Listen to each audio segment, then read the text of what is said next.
We're alone. Let's do what's necessary, said the Chinese woman who was given to a rancher as a joke. The desert wind hit Red Rock Crossing like a whip, throwing red dust into every crack of the earth. When the train screeched to a stop, Gideon Croft didn't move. He stood under the awning, hat low over his eyes, the sun carving lines into his weather-worn face. Then she stepped down, her feet in thin slippers, wrapped in a threadbare blanket. Her dark eyes, shaped like almonds, caught the light with a defiant stillness. The crowd stared, murmured. Someone spat on the ground. Gideon walked forward, each step cutting through the noise. He reached for the small sack in her hands, his voice low and steady. "Let's go." The girl hesitated, then nodded once. As they turned toward the road, a slip of paper was pressed into his palm. Captain Thorne's handwriting he'd know anywhere. By the time he read the first line, his jaw had turned to stone. The road to Scorpion Creek stretched empty under a sky bleached white by heat. Dust clung to the wagon wheels, to the man's boots, to every thought he tried to bury. Gideon Croft drove in silence, the reins loose in his hands. Beside him, the Chinese girl sat straight-backed, eyes fixed on the horizon as if she could will herself somewhere else. The valley lay still around them, a land of flat plains and dying grass. The scent of dust and creosote drifted on the wind. Once, men had laid tracks through these plains under banners that promised prosperity and left only graves. Gideon had been one of them. His homestead came into view near sundown. A weathered cabin crouched beside a dry creek bed. One horse, 2 fences half fallen. It wasn't much, but it was the only piece of earth where no one asked who he'd been before. The air smelled of wood smoke and loneliness. Gideon set down her small bag, gesturing to the loft above. "You can stay up there," he said quietly. "Don't you want to do what's necessary?" "You know what I mean," or the woman asked. "Get some rest," Gideon answered, then walked away. She didn't move, only studied him with the weary stillness of a cornered animal. Her name, he would learn later, was Leanne, which meant lotus flower. Now her face was thin from hunger, her hair loose and wind-tangled. A small jade bead hung at her throat, the only color left from another life. He poured water from a clay jug, its coolness shocking against his cracked palms. Across the room, Leanne finally spoke, her voice like dust. "What did the letter say?" Gideon looked at the folded page on the table, its ink bleeding under sweat and sun. He said after a moment, "Nothing that matters." Then he turned away, though the words inside still burned. A gift for the coward who couldn't finish the job. Outside, the cicadas started their evening cry. Somewhere beyond the horizon, the desert wind carried the smell of rain that never came. Night fell fast over the valley. The desert cooled but did not rest. Crickets rasped and the wind dragged sand against the cabin walls like a slow whisper. Inside, the single lamp burned low, throwing long shadows across the wooden floor. Gideon sat at the table, hands folded, the untouched plate of beans gone cold. Across the room, Leanne crouched near the hearth, coaxing a flame from a few reluctant logs. Her movements were quiet but deliberate, the way one handles something that has already hurt them too many times. He watched her for a moment before speaking. "You can use the bed if you want. The loft gets hot." She didn't look up. "I'll stay near the fire." Her English was halting, shaped by another language, yet every word carried defiance. Silence filled the room again, thick, almost visible. Gideon rose, walked to the door, and looked out at the endless dark. Somewhere out there, coyotes called to one another. He wondered if she heard them differently, if the sound meant something other than loneliness to her. When he turned back, Leanne was staring at the letter on the table. "You hide words," she said. He froze. "It's not for you." Her gaze sharpened. "But it speaks of me." Gideon's jaw tightened. He picked up the paper and tucked it into his coat. "It's finished." Leanne's lips pressed into a thin line. She turned away, curling the blanket closer around her shoulders. "Men like you always say that," she murmured. Finished. Her tone wasn't bitter, only tired. It hit him harder than any accusation could.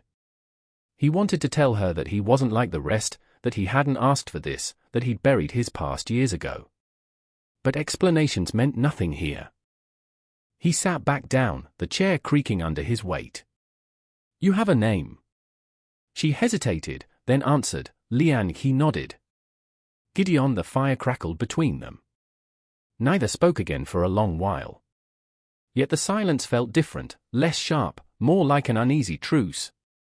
Outside, thunder rolled over the horizon, too far to bring rain. When Gideon finally rose to douse the lamp, he glanced at her one last time. Lian's eyes were open, fixed on the flicker of dying firelight. There was no fear there anymore, only a watchfulness that matched his own. He lay awake long after, listening to the desert breathe. For the first time in years, the sound didn't make him feel alone.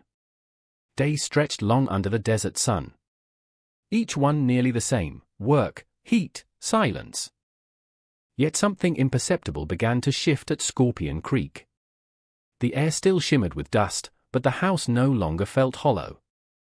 It carried sound now, the scrape of a bucket, the clang of a pot, the low murmur of two voices that rarely spoke, yet always seemed to listen.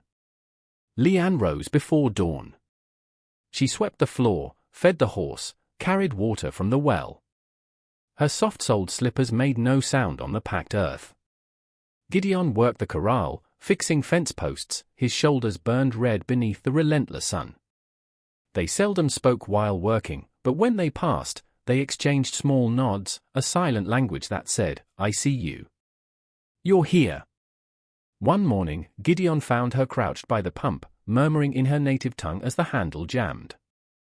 He stepped behind her, reached over, and pressed down once. The pump wheezed, coughed, and sent a burst of cold water over their hands. Lian gasped and looked up at him, startled. Water dripped down both their wrists, shining like glass in the light. He gave a faint smile. "You've got to twist it a bit first." For the first time, she smiled back. Not wide, but real. In the afternoons, when the heat drove even the cicadas to silence, Lian sat on the porch mending a torn shirt. Gideon would read old newspapers aloud, stumbling over faded words. She didn't understand much, but she liked the sound. His voice was rough and low, steady as a heartbeat. Sometimes she asked about words she heard often: freedom, promise, peace. He never had simple answers. Once, she asked, "You worked on the railroad? The one through the mountains?" He froze, paper halfway folded. Yes, her eyes searched him for a long moment. "You work my people." He met her gaze. Yes, there was no excuse. No story, only truth. She nodded once and looked away. But that night when she laid out her blanket, she placed it closer to the fire, closer to him. Weeks passed. Red Rock still whispered about the foreman and his Chinese woman. A deputy came by one morning, spitting dust and warning Gideon that folks didn't like seeing her free. Gideon stood in the doorway, hand resting near his holster but voice calm. "She works for me," he said. "She's under my roof, under my word." "That's enough," the deputy sneered. "Word of a man like you doesn't count for much." Gideon's eyes darkened. "Then it'll have to count for more." The man left without looking back. Lian watched from the porch, her hands clenched around the railing. That night, she left a small cup of brewed tea at his door. For strength, she said simply. Little by little, life took shape again. She learned how to grind grain with his old millstone. He learned the names of desert plants from her tongue. Some evenings she sang softly as she worked, melodies without words that made the air seem gentler. Then came the night of the rain. The sky had been grumbling for days, clouds thick with dust and thunder. They were fixing the corral when the wind changed, carrying the scent of wet earth. Lian tilted her face upward, eyes closed as the first drop hit her skin. "Rain," she whispered, almost laughing. Gideon leaned on the post, watching her.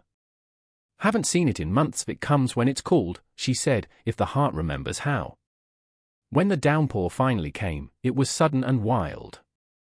Water roared off the roof, spilling through the gutters, soaking the yard.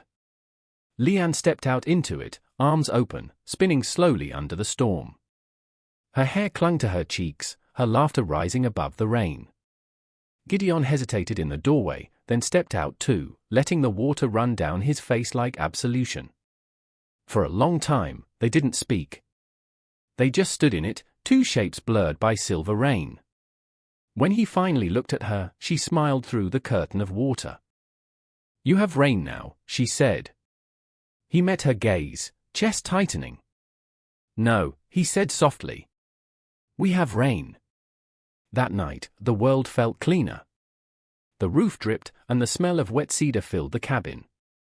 Gideon set a small tin cup of coffee in front of her. She took it carefully, hands trembling from the cold, and blew on the steam. "Why you live here alone?" she asked. He stared into his cup. "I came back from the railroad with too many ghosts. This was the farthest place I could find." Leanne nodded. "Ghosts follow, even into desert." Her words were not a warning, but understanding. The following days, the air turned cooler, and something unspoken lingered between them. Not romance, not yet, but a quiet belonging, like two wounds learning how to close side by side.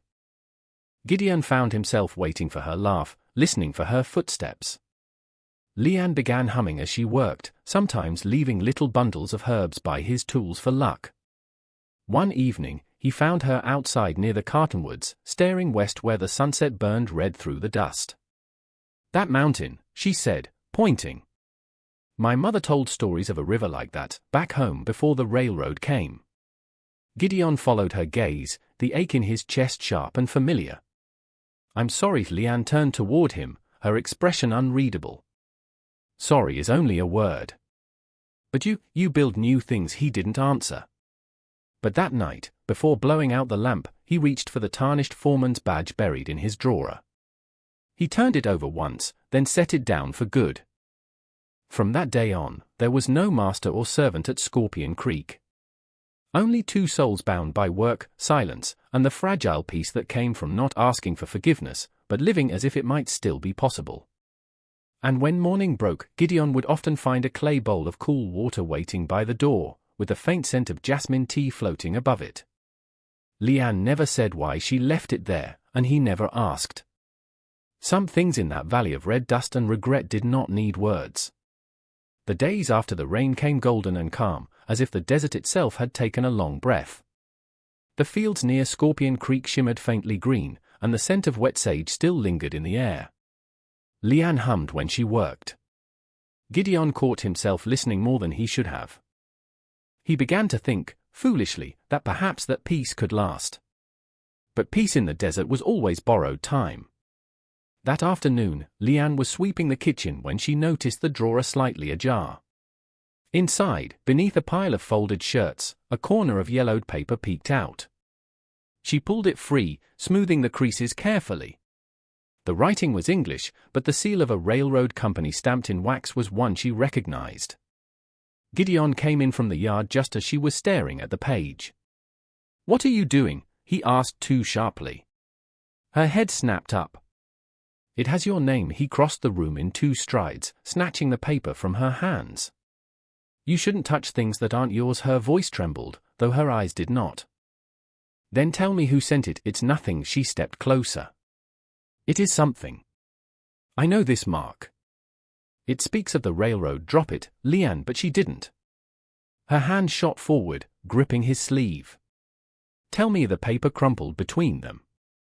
For a long moment, Gideon's jaw worked as if he were chewing on glass. Then, quietly, "It's from Captain Thorne, your friend." His laugh was dry, bitter. Once she waited, the silence stretching between them like a drawn wire. "Finally," he said, "he sent you. Called you a gift. A joke meant to shame me." Leanne's face drained of color. "A gift?" The word felt like poison in her mouth. "He said I could prove I still had mercy left," Gideon muttered, his eyes on the floor. "That maybe if I kept you alive, I'd earn it back." Her breath hitched. "So I am your penance." He looked up then, guilt and pain carving deep lines in his face. "No. You were never that." But she was already backing away, her voice raw. "All this time, you knew." Leanne fled into the evening light, the door slamming behind her. Gideon stood frozen, the letter crushed in his hand, listening to the sound of her footsteps fading into the open valley. By the time he reached the barn, she was gone. The wind had risen again, whipping red dust through the mesquite. He saddled his horse with shaking hands and rode hard into the night. The storm came without warning, sheets of dust, low thunder rolling over the foothills. Each gust tore at his eyes and throat, but he pressed on, calling her name into the wind. Leanne! Only the echo of his own guilt bounced off the cliffs. Hours later, through the curtain of storm, he saw a small figure crouched by the dry creek bed. She was soaked in grit, clutching something to her chest. When he dismounted, he realized it was the letter, creased and nearly torn apart. Leanne, he said, his voice hoarse. You'll die out here. She didn't look up. Why do you care? Maybe I should. He knelt beside her, reaching for her shoulder, but she flinched. Don't, she hissed. I thought you saw me. Not a thing. They left behind. Rainless thunder cracked across the sky. Gideon closed his eyes. I did. I do.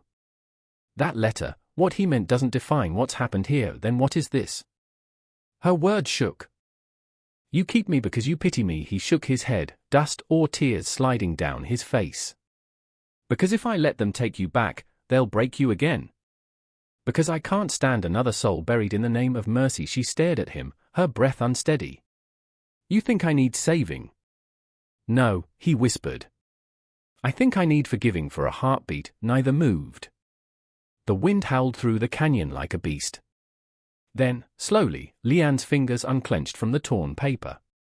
It fluttered away, carried off into the storm. Forgiveness is not mine to give, she said softly. But you speak truth. Gideon lowered his head. That's all I have left. Lightning lit the sky behind them, throwing their shadows long against the rock. Leanne looked at him, really looked, and saw not a foreman, not an enemy, but a man worn thin by trying to make peace with ghosts that would never rest. Something in her chest loosened. When she reached out, her hand brushed his cheek, trembling. Then we both are lost things, she murmured. And lost things can walk together. He covered her hand with his, holding it there for a breath. Then another. The storm softened around them, the wind easing into a low sigh. By dawn, they were riding back toward Scorpion Creek. The world smelled of dust and renewal. Neither spoke. The silence was enough. As they reached the cabin, Gideon dismounted first and turned to help her down. Leanne hesitated, then took his hand. Her palm was rough, cold, but alive. You could have left me, she said. I did once, he answered quietly. I won't again. Behind them, the sky blushed pale gold. The letter that had nearly destroyed them was gone, buried somewhere under miles of red sand. But something new, fragile as dawn, had taken its place. The days after the storm were quiet, heavy with the strange calm that follows confession. The sky turned softer, the wind cooler. Gideon repaired the fence in silence, while Leanne tended to the herbs drying by the window. Neither spoke of that night by the creek, yet something had changed between them, something unspoken but steady, like roots finding water beneath cracked earth. Then one afternoon, the sound of hooves shattered the stillness. 3 riders appeared at the ridge, their figures black against the pale sky. At their head rode Captain Marcus Thorne, his coat dusty but his smile untouched by time. Gideon's stomach clenched. He'd known this moment would come. Croft! Thorne called as he reined in before the cabin. I've heard you've made yourself a fine little sanctuary out here. Thought I'd see the miracle myself. Leanne stood in the doorway, her hands gripping the frame. She recognized that voice, the same cold laughter that had echoed across the railroad camps years ago. Gideon stepped forward, shotgun resting across his arm. You're not welcome here. Thorne dismounted slowly, his boots crunching the dry dirt. Don't be rude, old friend. I came to collect what's mine. That girl has a contract to fulfill. She belongs nowhere but where she chooses, Gideon said evenly. Thorne's grin widened. You've gone soft. Always knew your sympathy for her kind would be your undoing. His hand brushed the butt of his pistol. Now step aside. For a heartbeat, the world went still. Then the cabin door creaked open. Leanne stepped out, chin lifted. The wind tugged her hair loose and her eyes burned dark and clear. "I am not property," she said. "Not of railroad men. Not of any man." Thorne's laughter broke the tension like glass. "You hear that, Croft?" "She speaks now." Gideon didn't answer. His eyes locked on Thorne's. "Turn around, Captain. You'll find no allies here." The other two riders shifted uneasily. From behind the hills, figures began to appear. Townsfolk from Red Rock. Men Gideon had once traded with, a few even carrying rifles. The blacksmith, Old Man Hemlock, called out, "You heard him, Thorne. The railroad's gone. Leave the girl be." Thorne's smirk faltered. His gaze darted between Gideon and the growing crowd. Finally, he spat into the dust. "You'll regret this, Croft." "Maybe," Gideon said quietly. "But not tonight." Thorne swung onto his horse and rode off, his men trailing behind. The sound of hooves faded into the desert wind. When silence returned, the townsfolk lingered only a moment before nodding to Gideon and heading home. No one spoke of it, but something had shifted in Red Rock. The man they once called a coward now stood for something larger than his past. Inside the cabin, Leanne sat by the fire, her hands trembling, though she hid it well. Gideon poured water into a cup and offered it to her. "You're safe now." She shook her head. "No one is safe forever. But today, I am free." He crouched beside her, searching her face. "Leanne, you knew him." Her voice was soft, distant. "Not him, but men like him. They came to our town when I was 15. My father ran a small shop. They said he was hiding fugitives. They burned everything. I ran. When I was caught, they sold me from camp to camp until no one remembered my name." Her eyes glistened, but her tone didn't tremble. "I stopped wanting to live a long time ago. I thought the desert would take me. But then you." She looked up, meeting his eyes. "You did not look at me with pity. You looked at me like I was still human. That was enough to make me remember who I was." Gideon's throat tightened. "You shouldn't thank me for that." "I'm not thanking," she said simply. "I'm living." He smiled faintly at that. Then the cough came, sharp and deep. The old dust in his lungs had taken its toll, and a fever followed. That night, he shivered under sweat-soaked sheets while Leanne sat beside him, crushing herbs and whispering in her native tongue. The scent of ginger and mint filled the room. When he stirred awake, she was there, wiping his brow. Outside, the sky was pearl gray, the sound of morning doves drifting through the half-open window. "You stayed," he murmured. Leanne smiled faintly. "You did not tell me to leave." He tried to sit up, wincing. "You saved me." Her fingers brushed his hand. "No. We save each other. Again and again. That is how people live." For a long time, they sat in silence, the fire burning low. Then Leanne spoke again, almost to herself. "There was a time I hated this whole country. I thought the earth would never give me peace. But maybe peace does not come from forgetting. It comes from choosing to stay." Gideon looked at her then, truly looked, the curve of her shoulders, the small scars at her wrists, the calm strength in her eyes. He realized that whatever redemption he'd hoped to find had already been given to him, wordless and undeserved. "Leanne," he said quietly, "you could still leave. Find your people, if any remain." She shook her head. "Home is not always where we were born. Sometimes it is the place that lets us breathe again." He didn't argue. He only reached for her hand, and this time she didn't pull away. The sun was rising beyond the hills, washing the desert in pale gold. For the first time since either of them could remember, the light didn't hurt. Outside, the wind carried the faint smell of rain. Inside, two hearts, scarred and stubborn, began to learn the simple rhythm of staying. Autumn crept quietly across the valley. The days were still warm, but the light had softened, turning the dust into something almost golden. Scorpion Creek ran shallow again, yet its trickle sounded like a song, soft, persistent, alive. Weeks passed since Thorne's visit. No one came to disturb them again. The name Croft stopped being whispered with contempt in Red Rock. Folks nodded when they passed him at the trading post, even tipped their hats toward the dark-haired woman standing beside him. Some said the foreman had found peace. Others said the Chinese girl had tamed a ghost. No one knew how close both were to the truth. Life took on a rhythm. Each morning, Leanne steamed rice for their meal while Gideon repaired the corral or tended to the horse. When the sun rose high, they shared their food under the old cottonwood near the well. There was laughter sometimes, quiet, sudden, unsteady, as if they were both learning how to do it again. The land, too, began to change.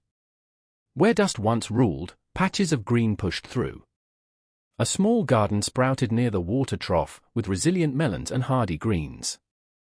Leanne's herbs thrived along the fence, filling the air with a faint sweetness that clung to their clothes.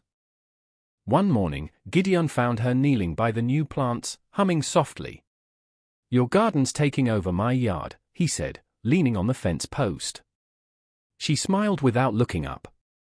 "Maybe your yard needed healing, too," he chuckled, shaking his head. "You're probably right." That night, they sat on the porch, watching lightning flicker far beyond the horizon. Leanne spoke after a long silence. "When I was little, my mother said thunder is the sky remembering what it has lost. But I think sometimes it's also remembering what it still has." Gideon turned the thought over in his mind, the way he always did when she spoke. "Maybe that's true for people, too," she nodded. "You still have ghosts." He looked out across the dark plain.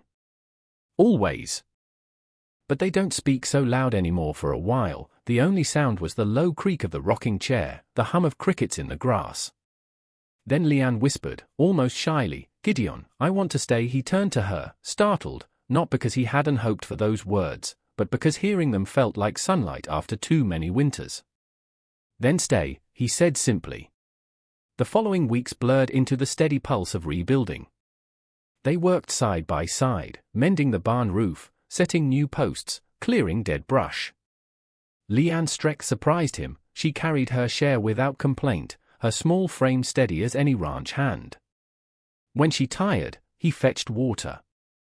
When he stumbled, she laughed and offered her hand. There were no declarations, no promises, only two people learning the language of quiet trust. Then one evening, as the air turned crisp, Gideon called her out to the cottonwood by the well. The sky was a sheet of burnished copper, and the wind carried the scent of dust and distant rain. He held a carving knife and a small chisel. "Thought this old tree could use some words," he said, touching the rough bark. Slowly, carefully, he began to carve. Leanne watched, her eyes following the movements of his hands until the letters took shape, home built by two hearts. He stepped back, wiping dust from the grooves. "It's not poetry," he said, a little embarrassed. Leanne smiled, her voice soft. "It is truth." She placed her hand beside his on the bark. Their fingers brushed, calloused, scarred, yet warm. Above them, the tree swayed gently, scattering a few dry leaves like blessings. "I used to think home was gone," she whispered. "That nothing would ever grow again where they burned our shop." She paused, glancing toward the fields where the small garden held fast against the wind. "But maybe home isn't something you find. Maybe it's something you build with another soul." Gideon's voice came low, rough. "I thought I was done building anything. But you proved me wrong." She looked up at him, her eyes luminous in the fading light. "You gave me reason to live. That's more than any man has ever given me." He reached out, brushing a strand of hair from her face. "You gave me reason to forgive myself." The sun slipped behind the mesas, casting the world in shades of amber and violet. Neither spoke. They didn't need to. The air between them said enough. That night they sat by the fire. Leanne was weaving a small bracelet of red thread, tying her jade bead into the center. She tied it around his wrist while he watched, saying, "So you don't forget." "Forget what?" "That piece can belong to anyone who stops running." Gideon looked at the tiny bracelet, simple but beautiful, and smiled. "Then I'll never take it off." Outside, the wind carried the last of summer's warmth. Coyotes called from the ridge, their howls neither lonely nor fierce, just part of the living world again. As the moon rose over the valley, its silver light caught the carved words on the cartonwood. From a distance, they looked like a prayer etched into the skin of the earth itself. And long after the night swallowed the desert, the wind seemed to carry a faint echo, Leanne's voice, low and steady, singing an old song her mother once sang by the river. It was not a song of mourning anymore, but one of arrival, of choosing life after ruin.